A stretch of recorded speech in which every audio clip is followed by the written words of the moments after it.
Mac here with you on Birds 365. We're lucky to get our guy, Tommy Lawlor, up here from EaglesBlitz.com. Check out his website, as Eagles opinions up all the time. And we're going to get some potential future Eagles opinions out of him today, because I asked Tommy if he could jump on last week. He said, no can do. I'm going to be down at the Senior Bowl. How'd Mobile treat you, Tommy Lawlor? Mobile's always great. It's the only X factor is the weather. And with the weather this time, it was in the 60s, a little on the windy side one day, but the sun was shining, and the only thing you have to deal with then is a little sunburn. But luckily, Jimmy Kempski had some suntan lotions. We all lathered up, and there we go. Jimmy's saving the day. Well, I heard Jimmy got pretty beat up in the ear area. He saved the day on Wednesday. On Tuesday, it was Olivia Reiner from the Inquirer who had the lotion, but because you sit still for about 5.5 hours, and the sun is on your left hand side and just kills your ear and your neck, and you because you're traveling, you don't think to pack some, and then you just don't think. You're not going to the beach. You're going to a football game. Yeah, exactly. You go to the beach, you take suntan lotion. You don't take beach to a football game. The first year I went back in 2012, I'm walking off the field. And you may not see it, but I've got a little bit of a bald spot up here. I don't have a lot of hair left. You're not gonna feel bad. You're talking to, buddy. Les Bowen is walking down the stairs from where he had been watching, and he goes, "Hey, Tommy." It's the first time I ever met him. He goes, "Hey, Tommy. By the way, the top of your head is fried. You need to get a hat." Well, that's a way to meet somebody for the first time. There you go. There you go. Les, not only hair. Les being very cordial and also trying to save you. He's right. Yeah. So now I pack a hat religiously to protect the old dome there, because the Mobile sun does a number on it. Yeah, that's something people like Jody and I will never forget. I always have a hat at the ready. If the sun is out, you gotta make do. So, one thing you did not have in common with Howie Roseman and Nick Sirianni is that you were at the Senior Bowl. They were not. Alec Hallaby, Matt Russell, Big Dom, everybody saw it down there. So the Eagles had a contingent. But what are your thoughts about the GM and the head coach not being at the Senior Bowl? So there's a value to being there and seeing things live, but they cut up the clips and they get that stuff transferred to teams so quickly now. And if you're Howie Roseman and you sit there and you say, I have to budget my time because I've got a lot of tasks that I have to accomplish. If I fly to Mobile, it's not quick to get to Mobile. Yeah, it's tough to get there. Yeah. And then when you're there, you got to drive to the stadium. You're at the stadium. You're done with the practice. So you're at the practices from 9 a.m. until about 2:30. Then you go eat something, and you go back to the hotel, and you're doing interviews with prospects, and you wrap up your evening. Now, somebody like me, I go back to the hotel, and instead of doing interviews with prospects, I'm writing my notes up from the day's practices. But you can eat up just a tremendous amount of time. You go out to dinner. Next thing you know, you're going to bed. And if you're Howie and you say, I can cut out that travel, the driving around, the dead time, and I can just watch the cut-ups, then that really there's something to be said for that. And the more and more we're seeing fewer coaching staffs there. Yeah. And so it's one of those things. The media side of it has really grown. It's crazy to see how much more crowded the Senior Bowl is now than when I first started going. But the coaches that you used to see, you just don't see as much. And unfortunately, the new stadium, Whitney Hancock Stadium, is a beautiful facility. The way they've got it now, the NFL people go on one side and the media go on the other. Yeah, at the old stadium, glad people can mix. Yeah, you all came in through the same entrance and then you split right and left. Well, the NFL people would come over to our side sometimes because maybe they liked the view better. Maybe they wanted to be in the sun because it was a cold day. I remember one year looking over and Andy Reid sitting 15 feet from me, just holding court, talking to anybody that would sit, come talk to him. Now I'm just sitting there with Jimmy and the other writers from the Philly area or whoever. And there's a mixture of agents and bloggers and whoever else all watching. The old days, you could have a cluster of scouts sitting there and you're like listening to their conversations, trying to, hear who do the Giants like in the third Yeah. round? What are they Yeah. looking for? And now you just don't have that same thing. So it's unfortunate. Maybe it's good for the NFL, but it's for those of us on the outside. It was nice in the old days to be able to sit there and gather information, see who's actually at the Senior Bowl and what they're doing. Yeah, here's the reason why I can't buy that, Tommy. And maybe I'm old school, but I will defend this old school position. We heard a lot from the Eagles during the year, from the day he was hired, about Nick Sirianni and his ability to connect. You can't connect with a potential draft pick from 1,000 yards. You can't do it. You got to be there. You got to be there to shake a hand. You got to be there to ask a question. You got to be there to be seen by a potential player that you're going to use a second, third, fourth round draft pick on. I don't care how good modern technology is, how good the cut up tape that they get. You can't buy that. You can't. You have to dedicate the time. If you want to get that relationship, you're going to use the draft pick on a kid, get it off on the right foot. You connect by being there and being part of it, not by, hey, you look great on tape when they sent the film back to Philadelphia, and that's why we took it in the third round. I'm sorry, you lose out on that. I disagree with this one where modern technology is taking the personal touch out of it, and I don't like it. But you gave it the personal touch because you were there. Give us just an overall feeling on the group that was there. You've been to several deep, position-specific, woeful, that it's a bad group. They had underclassmen there for the first time. What kind of a group of, but just the overall rating of the players that were there did you have in Mobile? It was a good group. It's a good group. There was multiple first-round players who were in Mobile, so that's always good. For the Eagles, there's good news. There's a deep group of offensive linemen, which obviously the Eagles, because of age, are going to need to draft an offensive lineman or two. There were a good group of cornerbacks, and the Eagles, I might be wrong here, but I'm thinking they might need a cornerback or two. And there were some good safeties, and there was a couple of linebackers. So it actually fit up pretty well. And of course, there were some good defensive tackles and edge rushers. I don't think the Eagles will spend a lot of resources there, but they had some interesting guys to look at should they decide that a guy's such good value they can't pass on him. So it matched up well. The wide receiver group wasn't overly compelling. There wasn't a lot of stud receivers there. There were some good ones, but nobody great. And I don't think the Eagles are going to spend an early pick on a wide receiver. So I think, that kind of matches well. And of course, the quarterbacks, there were some big names there. None of them played all that great, but the Eagles with Jalen Hurts are not going to be in the market for a quarterback early in the draft. Late in the draft, they may find somebody they want to take a shot at, but the guys going early, the Eagles obviously aren't going to be in that market. No, certainly not. And you're right about, I look at, you try to predict what the Eagles are going to do, and we got a lot to go through. We have the combine coming up. We've got medical testing we got to worry about. You got the top 30 visits. There's a lot to go. The Senior Bowl, and that's sort of the tag. It's where the draft starts, but certainly doesn't finish there. But you think about the Eagles starting at 22, Tommy, and what do they do? You mentioned cornerback. That's a position. But offensive tackle, because of their belief system, because there's so many that I think Daniel Jeremiah had 7 or 8 offensive tackles in his first top 50 from number 9, who was the kid from Notre Dame, to number 20. And I'm saying to myself, everybody in that range ain't taking a tackle. So in theory, there's going to be some good, really good prospects trickling down a little bit to 22.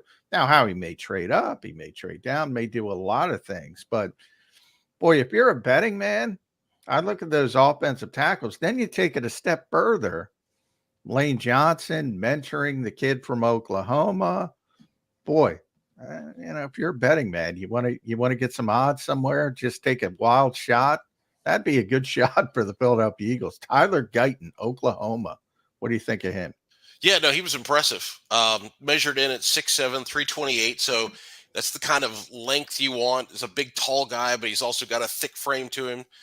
He showed the ability to anchor. So when a defensive lineman gets into his body and starts to push him back, he's able to sink his butt and hips and hold his ground. He uses his hands well. He's got good feet. He's an athletic offensive tackle.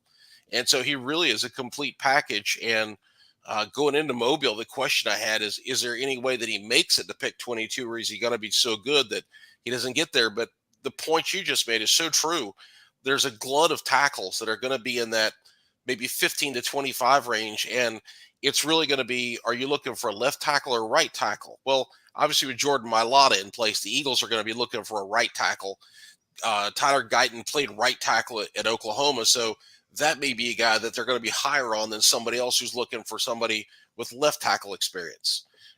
One of the best offensive tackles down there was Talise Fuanga from Oregon State. He's another guy that's a right tackle, and he had a fantastic set of practices. And really, he's a guy now that you don't think, I don't know if he gets to pick 20. But there was a whole group of offensive tackles that were impressive.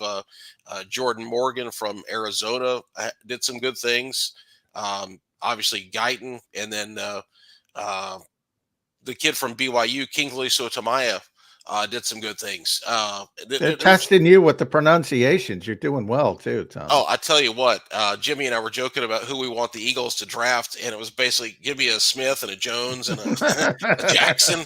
These names are more and more challenging, and but yeah, so I really, and I know I mentioned something on Twitter about an offensive tackle, and a couple of fans came back. You know, fans are not always the most rational. Yeah, they don't like tackles. But news alert, right? Fans get angry, and so they were saying, you know, listen, if they draft an offensive tackle, my head's going to explode. I'm going to quit watching this team. And the point. Hey, paint me a fan.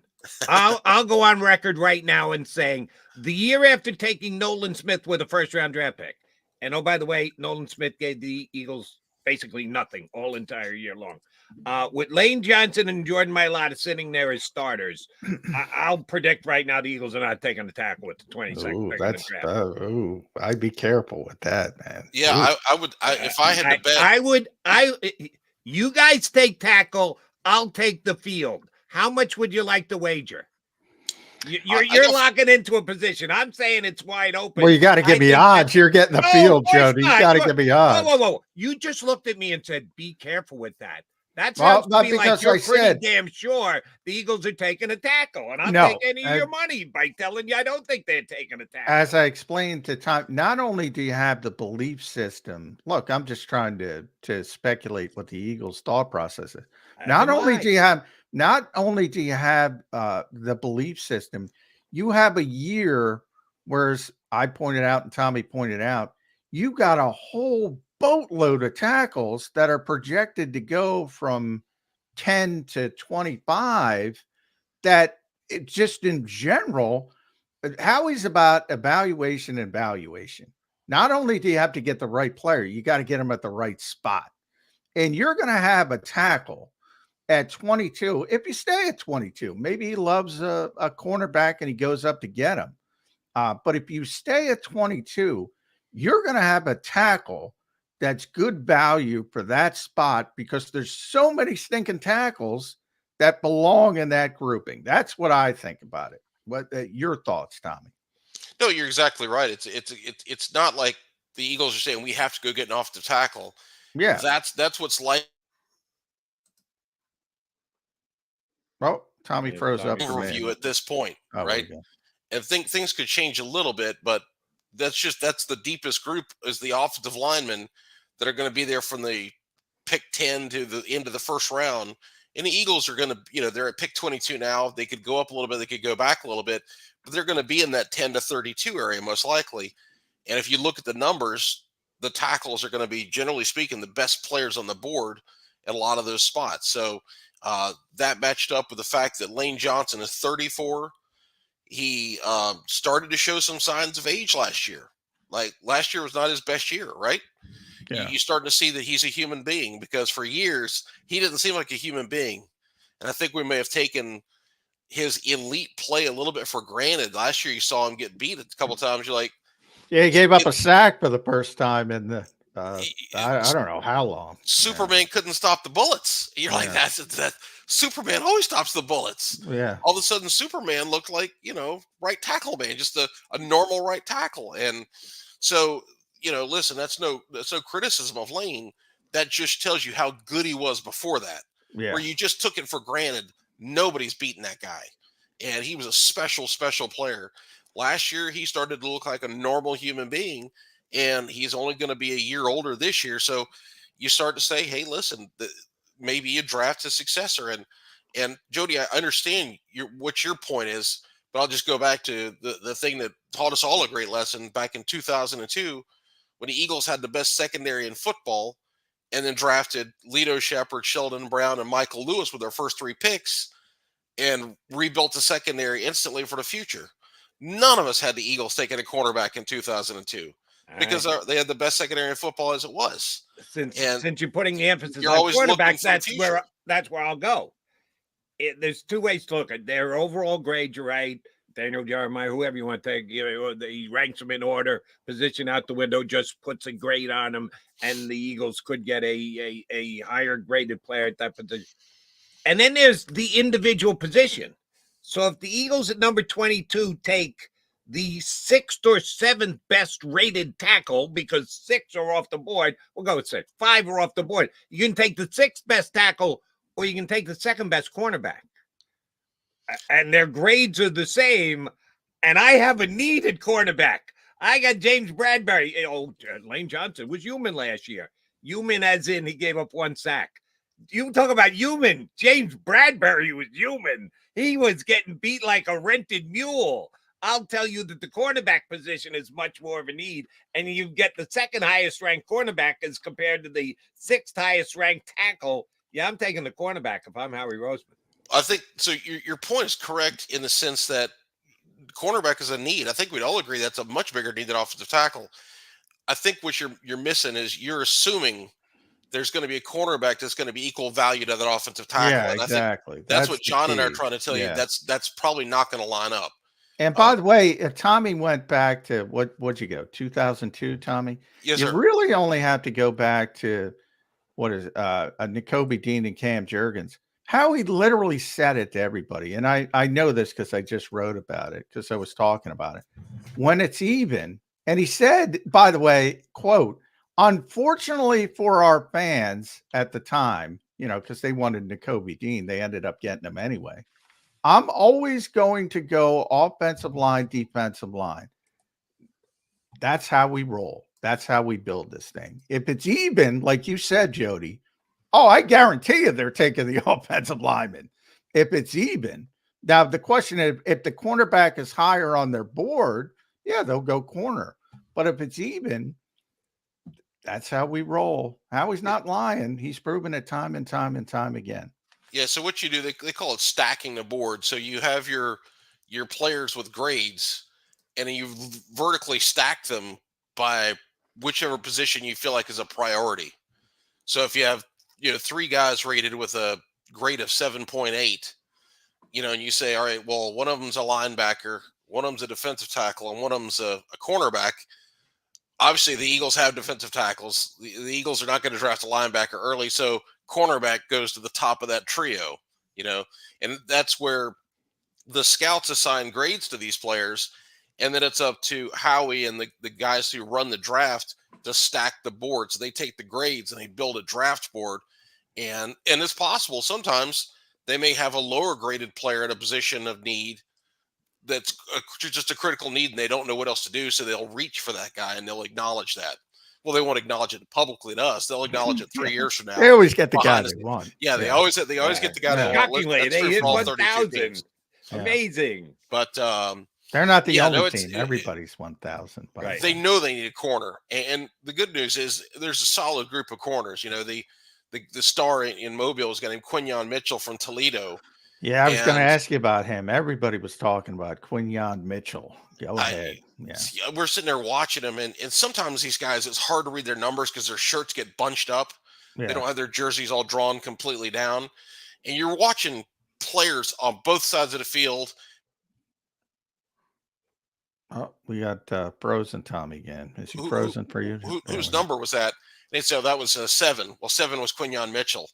And you'd see him pick off a pass down the field, break up a short pass, run right with a receiver. And he showed the movement skills you want. He showed the ball skills you want. He's confident. He's good size, good athlete.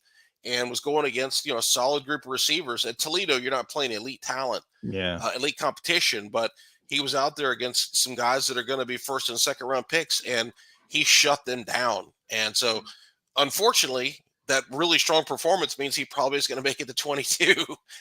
So if Howie likes him, he's going to have to trade up. So that's the one downside to a guy going to have a really good Senior Bowl is all of a sudden he's out of your dating range, All right, since John referenced him by name, we'll go to his list. As a matter of fact, we'll use him, Daniel Jeremiah, Philly guy. He's got Amarius Mims, a Georgia product. Oh, that would be shocking if the Eagles took a Georgia player. Offensive tackle for Georgia at number 18, and Quinyon Mitchell, the DB you guys were just talking about, number 19. Let's say they're both sitting there at 22 when the Eagles pick. Who they taking? Wow, that's a tough one. So Mims is fascinating because he's only started 8 games in his career. He started 6 games last year, and he started 2 games the year before that. But he is 6'7", 340 pounds, and he has freak potential. He could become a dominant offensive lineman. He's strong. He has a natural kick slide. You watch him, you're like, this does not look like a guy who started 8 games. This looks like a guy who started a lot more than that. But he is raw, and he needs time to develop. So in a way, he'd be perfect. Draft him, have him learn for a year, and be ready to take over for Lane in 2025 or 2026 whenever Lane steps away. So Mims makes a lot of sense, but he's just not ready to come in and start right away. And that's one of those situations where if you had those guys graded even, I'm guessing Howie would probably take Mims because the ceiling, he has the potential to be a special player. Quinyon Mitchell is a good corner, but he's not going to be a special player, I don't think. But here's my point. You got the list up, Jody. I don't have it up, but here's my point. How many tackles are above Mims on the list, and how many cornerbacks? I think he's only got 1 corner, if I'm just doing it by memory, above Mitchell. So he's going to get pushed up the board because there are no corners, where the tackles are going to get pushed down the board because there's so many tackles. That's my thought process. So when you bring the valuation into it, and again, this is also saying if the Eagles stay put at 22, they might want Mitchell, and but they're going to have to go up and get him probably, as Tommy just pointed out, because he had a good Senior Bowl. Now, he might have a bad pro day. Plenty of things can happen moving forward that can shake that tree, but there aren't a lot of corners. So those guys are getting pushed up the board. The tackles, they're all over the place. Those guys are getting pushed down the board. So that's kind of how I look at it when I'm talking about valuation and where the Eagles are going to be at number 22. Not that they don't need a corner, because they certainly need a corner. Now, there's another kid, Tommy, I heard everybody was talking about. Now, this is not a first-round pick. This is not a second-round pick, but running back, and the Eagles have 1 running back under contract, veteran running back, Kenny Gainwell. Everybody else is a free agent. They have Lou Nichols on a futures deal, but that's a futures deal. Dylan Laub, everybody was talking about him. New Hampshire, I believe. Yeah, that's is right. It real or is it not real? And what are we talking about? I assume day 3. Could he possibly sneak into day 2? Is he that good? I think he could sneak into day 2, but most likely I would say because of his size and his skill set and the fact he's a running back, I think of more as a day 3 guy. So the thing that he does best, he is a gifted receiver.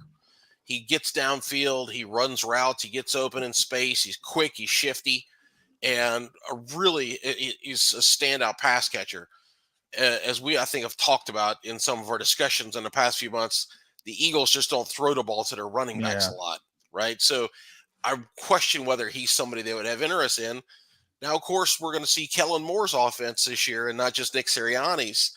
Maybe they would like a running back who can catch the ball better, and he would make sense. But then again, Kenny Gainwell, his specialty coming out of college was the ability to catch the football. So, maybe he doesn't make a lot of sense. But no, he was Dylan Laub was impressive. You're always interested to see how the small school guys do when they're going against linebackers from the SEC schools and Big Ten schools. And trust me, he showed the ability to get open, catch the football. He was very impressive. Good player.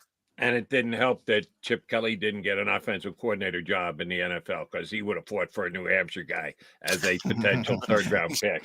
No doubt. You mentioned Kellen Moore, the new Eagles offensive coordinator. I haven't talked to you since he's been put in place here in Philadelphia.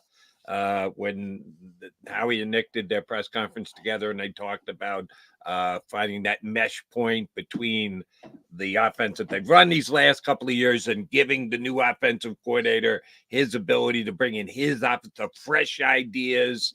How do you think the fit between Kellen Moore and what he's done in the NFL? We can judge it for what it was in both Dallas and Los Angeles last year.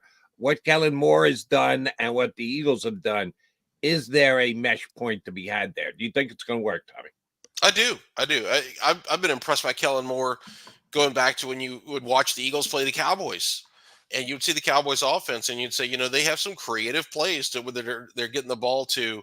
I mean, he goes far enough that he was throwing the ball or getting the ball to Jason Witten, right? We know he's fed the football to Zeke Elliott. We know he's fed the football to CeeDee Lamb. And so you've seen the offense, do a lot of RPOs with Dak Prescott, and then they've shown the ability to throw the ball over the middle of the field to the tight ends, to throw the football down the field, to have a good screen game. And I think if they can take some of his ideas and the things that he does well, because, listen, the word that Nick Sirianni used in a press conference was really an accurate word: stale. It's not like the Eagles had just these awful ideas that had no success. It's that they couldn't expand on them and tweak them to give something new and something a little bit creative. So if you bring somebody in who's got a different offense, he can mix and match some of his stuff with some of the stuff that the Eagles already do. You don't throw out the Eagles' entire playbook. They were top 10 in points and yards. That's not an offense you just get rid of, but it needed improvement. And I think Kellen Moore and his ideas will be a good match for what the Eagles want to do. And if you look at what he did in Dallas, they had a good offensive line. They had a mobile quarterback. They had multiple receivers. The Eagles have that personnel, so he's got the pieces to work with that he's had success with in the past. So I think it'll be a good match. Diana Rossini said something about Mike Vrabel the other day. I don't know if you guys saw it, but she was doing an interview, and she said Mike tends to intimidate some people. He's a big guy, and I think that's a good thing. By the way, if I'm sort of a presence in the building, I don't think that's a bad thing. But I bring that up to point out the Eagles are certainly in this camp. They constantly talk about the collaboration aspect of it, and they want to be a very collaborative organization. They want all these ideas, and in a vacuum sense, it makes sense, right? The more smart people you have tackling a problem, the better ideas you're going to have. So I get the thought process in theory. In reality, though, somebody's got to make a decision at some point. So that's my concern. Who's running this offense? And as you mentioned, Tommy, top 10 offense, I think everybody forgets about that. Top 10 yardage, top 10 points scored. Pretty good offense. Did it get stale? Yeah, certainly it didn't end well. Let's put it that way. That there's room for improvement. I think there's room for evolution. But you know how this works, Tommy. This league is about, okay, this didn't work. Let's go this way. It's this giant swing back and forth. And Kellen Moore uses motion, top 10 in motion. He puts the quarterback under center. The Eagles don't do that unless they're tush pushing. He's had the number one offense against the blitz with Dak Prescott at one point. So he's good at the things they were bad at. But where does it stop? Like, who's making the decisions? Who's doing the game plan? Is Nick Sirianni Jason Garrett, or is he John Harbaugh? And he has some power. I know you can't answer that question, but what should it be? Nobody can answer that. Right. No, I think Kellen Moore is going to run the offense on game day, and I think it'll be a collaborative effort up to that point. And Nick Sirianni is a proud guy, right? He likes to talk about, this was my offense, and it was his offense that got them to the Super Bowl and scored 35 points in a game they probably should have won. He's proud of that, but he's also a really competitive dude. And I think at the end of the day, he's also pretty smart. And I think that he sees, listen, I want to win more than I want to be right. And so I can put my ego in my back pocket, go hire somebody that's a veteran play caller, give more power to him. We have a better chance to win games. I get to keep my job and make some more money and live a pretty good life. So I think he's kind of compromised on where his ego would like to be, because it's better for him overall and for the Eagles. And that's where some guys don't do that. They cannot compromise. I mean, we've seen Bill Belichick has made strange decisions, and when they fail, rather than learn from them, he just seems to think like, well, I'm going to continue to make strange decisions. I'm Bill Belichick. I know more. And with Sirianni, I think he realized at the end of the year, when you looked at that last 6 or 7 games, the Eagles averaged 19 points a game, and they just struggled. And I think he said, okay, whatever worked so great for that half of 21, all of 22, and half of 23, it quit working in 23. And we've got to have some answers. And Brian Johnson and the group they had just didn't have the answers. So I think he's willing to say, listen, I need some outside help. Let me go find somebody. And Kellen Moore is the guy that they decided to bring in. So I think it's going to work, but it's definitely, there's going to be some times when there's going to be some frustrations. There's no question. When you have that many people with big egos and ideas and good track records, it's not like they can say to Sirianni, well, you're a failure. You got team to freaking 3 points. We had a better offense than Kellen Moore last year, technically. Right. I mean, yeah. So there's going to be some moments when there's some frustration. That's fine. That's part of the NFL. If the NFL was all a kumbaya league and everybody got along 24/7, 365, the three of us would have nothing to talk about, right? That's very true. Good point. All right. Good point. I'm going to put you to test here. Make it easy for you, but it might be a tough call. Best fit for the Philadelphia Eagles to be their defensive coordinator going into next year? Vic Fangio or Jesse Minter? Because the Michigan DC decided to join his boy Jim Harbaugh in LA yesterday. He made the jump like a bunch of college coaches have. Yeah, we'll get the hell out of college football while we can work for a living. NFL's a piece of cake work-wise going forward. Would you rather see a young, inventive, coming in from college guy taking over the defense, or the original creator of the Fangio defense, but a guy who's certainly on his back nine? I like Fangio because I think, again, the Eagles are a team that is ready to compete for Super Bowls now. And so they need somebody who can build the right game plan for the right moment. And younger guys, when you've been a defensive coordinator at Michigan, you've had to build a game plan to stop Ohio State or Wisconsin, but that's not the same thing as having to build a game plan to stop Patrick Mahomes or Josh Allen. And so give me the guy that's a veteran coach, because if the Eagles were an up-and-coming team and they had a young roster and we were looking at the next 3 to 5 years, then Jesse Minter would make more sense. Yeah. But the Eagles, if they acquire a couple of players, they could be right back contending for a Super Bowl. I want the guy who can build that game plan for those key moments and those key games. And Vic Fangio has a ton of experience, big games and coming up with ideas, and he's seen just about everything. So I think he was the better fit for this team. Yeah, and they love him. Although full disclosure, I want to get the hell away from that scheme, Tommy. I think people have caught up to it, but we'll see if Vic can evolve. He's done it in the past. There's no reason he can't do it in the future. At Lawlor NFL, follow Tommy on X. I guess I'll end it where we started, the Senior Bowl, and you were down there and we talked about the differences and the personnel, the coaches. One of the things the Senior Bowl was when you first started going down there, I think you said in 2012, was sort of like a convention of assistant coaches. When you needed to hire assistant coaches, that's where you went. And you interviewed guys and you hired. The Eagles obviously going different mindsets and different environments. It's not the same as it used to be. But the assistant coach, and we don't know the full grouping, but you've seen Clint Hurt, you've seen some of the cachet for Vic Fangio and his reputation being able to get bigger defensive names in there. Offensive, Doug Nussmeier, who's been with Kellen Moore for 7 years. Probably the most important positional job. Do you like it? Can you like it? Until we see it, it's kind of tough to decipher. But from a standpoint of just covering the NFL for all these years, and you see this constant turnover, what makes you think it's going to be better this year than last year? So when Nick Sirianni put his original staff together back in 2021, he hired these young up-and-coming coaches. None of us knew who Shane Steichen was, right? No. You know, none of us knew much about Jonathan Gannon. Maybe had heard his name somewhere. Nobody knew who Nick Rallis was. And, you know, he had these young, hungry assistants. And they did a fantastic job and got the team to the freaking Super Bowl.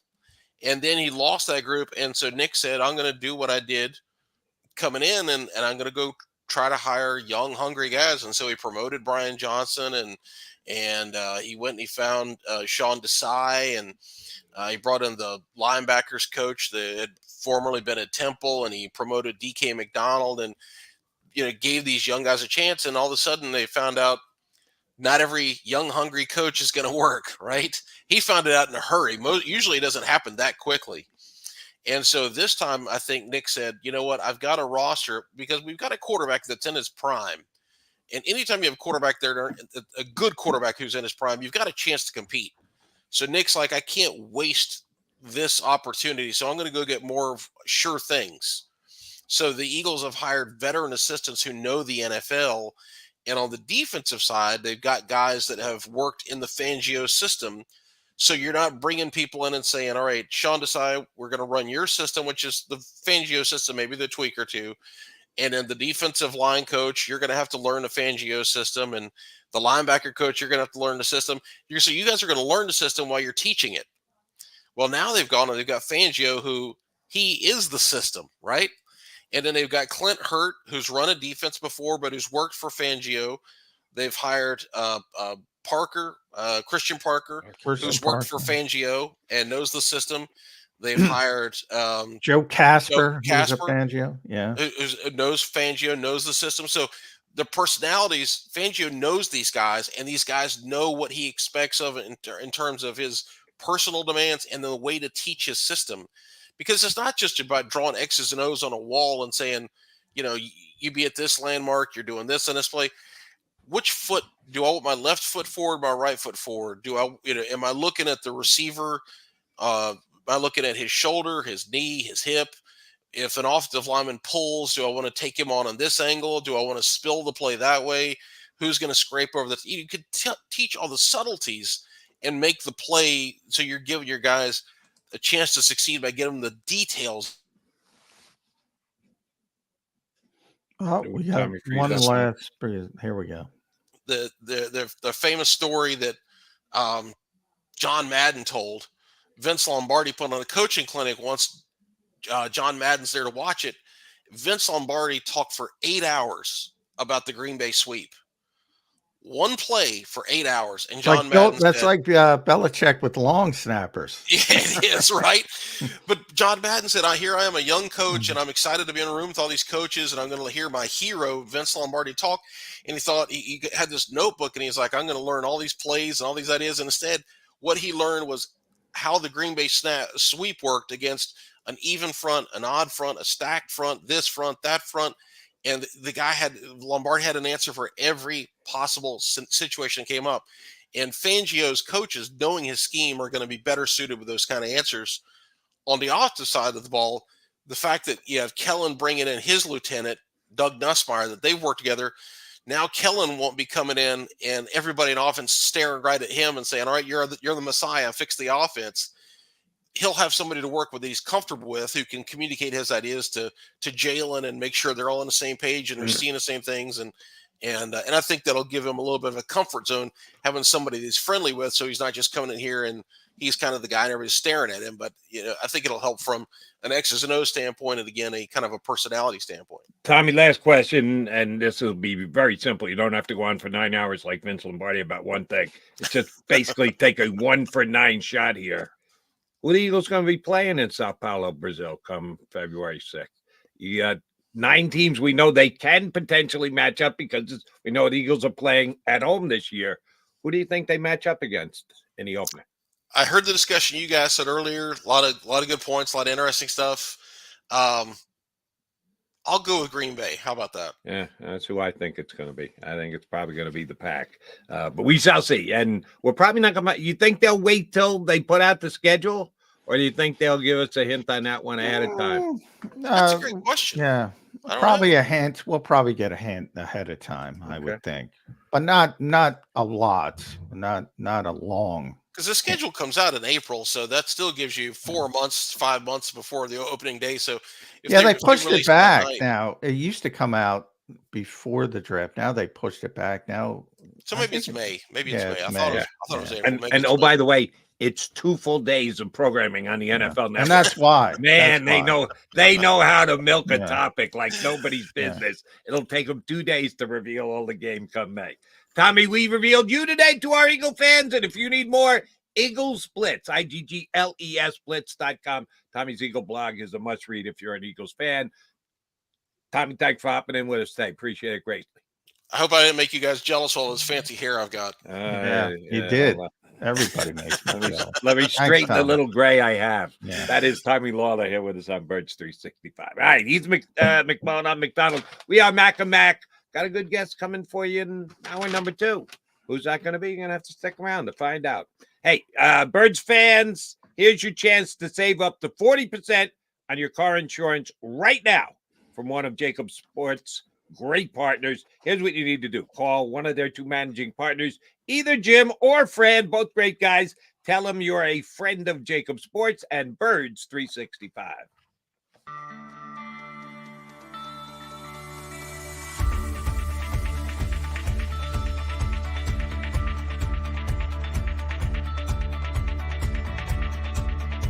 Hi, I'm Jim Muehlbronner, Managing Partner at Del Val Insurance Group. Give us a call. We're a local, knowledgeable agency, not an 800 number. Go Birds!